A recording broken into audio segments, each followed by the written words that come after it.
जय जगन्नाथ सांग मैंने आपण मानकु मो मिनी ब्लॉग को स्वागत तो वीडियो देखिथिली हमर कोन कोन आज बेलार खाइबार हेतिला समय हेछि गोटे बापा माँ से साइड रे खाउछंती एठी जेहेतु मु झियो को कहउथिली बापा माँ को खाया को दे साला परे मु आनिथिली मो पई खाइबा पई तरे खाइबाटा आज बहुत भलो थिला कारण पखाळ रे जहा आइटम ताहा हेतिला कहिबा माने पाटी को रुचिला भलिया जोटा पखाळ सहित खाइ हेबो सेई भलिया खाइबा हेतिला तो लेउटिया साग गुआर आलू रो बेसर आउ सेटा सलरा रो भजा तापर तो हमें खाइ पी की सोई पडिथिलु माने ता पूर्वरु मु प्रिपरेशन करथिली पिठा पई राति रे जेहेतु पिठा टिके आ मटर तरकारी हबो तापरे मु लागी पडिथिली मटर आलू तरकारी करिया पई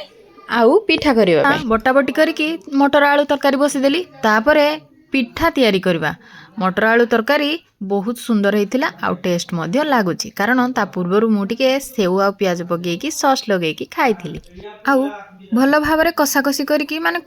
मसला कसाकसी करके सेतिरे मटर आलू पके देइथिली तापरे पिठाटी माने चकुली पिठा कर देइथिली तो ता जेजेमा आ जेजेबापा सहित सब बेले खेलिला आउ ताको सहित ही लागुची ता सहित समय जाउछि भारी।